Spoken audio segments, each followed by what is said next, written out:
Hello friends. आज का संपादकीय डिक्टेशन 80 वर्ड पर मिनट की गति से बोला जाएगा। सो चलिए दोस्तों, डिक्टेशन स्टार्ट होगा 5 सेकेंड बाद। स्टार्ट। प्रधानमंत्री की ओर से विश्व के सबसे लंबे नदी क्रूज गंगा बिलास का लोकार्पण किए जाने के साथ ही जिस तरह उसके विरोध में स्वर सुनाई दिए, उससे हैरानी होना स्वाभाविक है। विरोध का एक स्वर सुनाई दिया। समाजवादी पार्टी के प्रमुख अखिलेश यादव की ओर से उनकी ओर से कहा गया कि आखिर इस क्रूज से निषाद समुदाय को कैसे लाभ होगा। यह एक बेतुका प्रश्न है, क्योंकि इससे उन्हें कोई हानि नहीं होने जा रही है।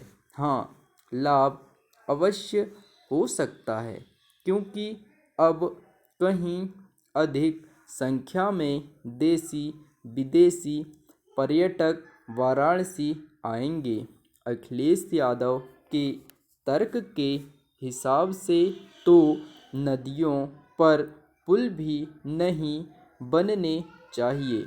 उन्हें यह सामान्य जानकारी होनी चाहिए कि जहाँ भी बड़ी संख्या में पर्यटक पहुँचते हैं, वहाँ के लोग किसी न किसी रूप में लाभान्वित होते हैं। गंगा बिलास क्रूज वाराणसी से लेकर असम के डिब्रूगढ़ तक चलेगा। यह बिहार, झारखंड के साथ बंगाल और बांग्लादेश से भी गुजरेगा। एक तरह से यह देश के पूर्वी क्षेत्र में पर्यटन को गति देगा। यह किसी से छिपा नहीं कि तमाम संभावनाओं के बाद भी यह क्षेत्र पर्यटन में पीछे है। जब सभी यह मान रहे हैं कि गंगा बिलास क्रूज के माध्यम से पर्यटन को पंख लगेंगे, तब यह समझना कठिन है कि कुछ नेता उसके विरोध में बोलना आवश्यक क्यों समझ रहे हैं। पता नहीं कैसे जदयू नेता ललन सिंह इस नतीजे पर पहुंच गए कि क्रूज योजना विकास विरोधी है। उन्होंने यहाँ तक कह दिया कि वह इस योजना का विरोध करेंगे। यह अच्छा हुआ कि जदयू के सहयोगी दल राजद ने उसका समर्थन किया और तेजस्वी यादव संबंधित कार्यक्रम में शामिल भी हुए। कोई नहीं जानता कि नीतीश कुमार ने ऐसा करना आवश्यक क्यों नहीं समझा। उनकी तरह बंगाल और झारखंड के मुख्यमंत्री भी गंगा बिलास के लोकार्पण के अवसर पर आयोजित कार्यक्रम से दूर ही रहे। गंगा बिलास क्रूज के विरोध में उठी आवाज़ें विरोध के लिए विरोध वाली संकीर्ण राजनीति का परिचायक हैं।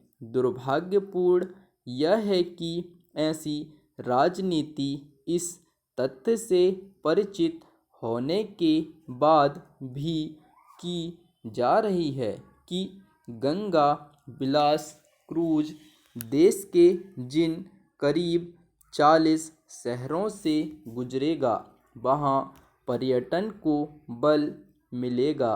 ऐसा लगता है कि हमारे नेता यह जानने समझने के लिए तैयार नहीं कि पर्यटन कितनी बल प्रबल संभावनाओं वाला क्षेत्र है।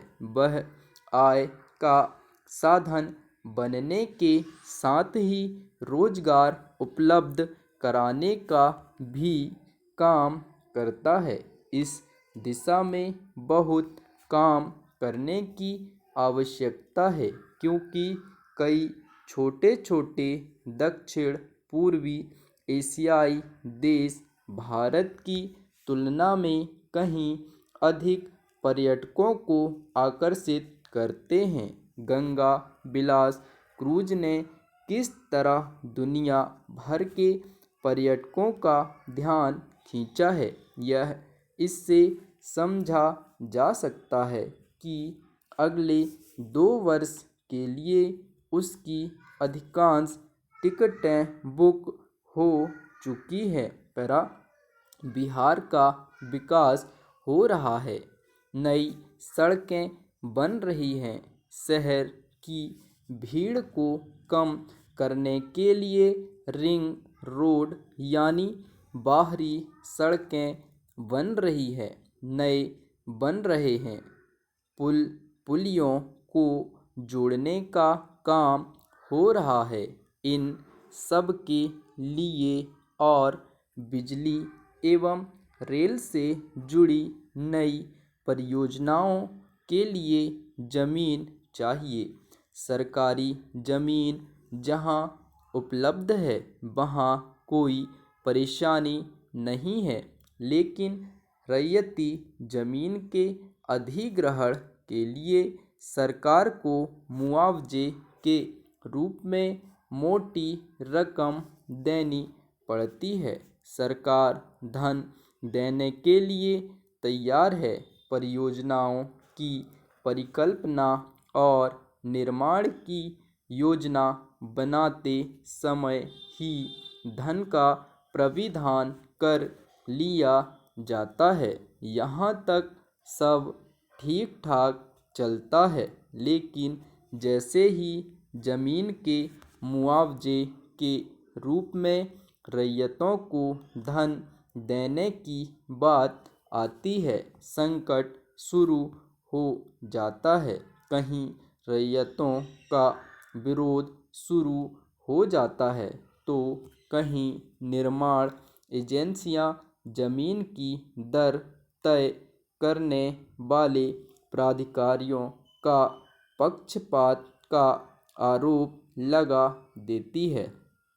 अभी हाल में राजस्व एवं भूमि सुधार विभाग के अपर मुख्य सचिव की अध्यक्षता में सरकारी परियोजना के लिए जमीन अधिग्रहण पर विचार करने के लिए उच्च स्तरीय बैठक बुलाई गई थी। उसमें एक बड़ी केंद्रीय निर्माण एजेंसी ने आरोप लगाया कि सरकारी अधिकारी मुआवजे की राशि तय करने में भेदभाव करते हैं। उनके इशारे को अगर शब्दों में कहें तो आरोप यह कि ये अधिकारी रैयतों से कुछ ले देकर अधिक दर तय कर देते हैं। अपर मुख्य सचिव ने जांच का आदेश दिया है। विश्वास किया जा सकता है कि जांच ढंग से होगी।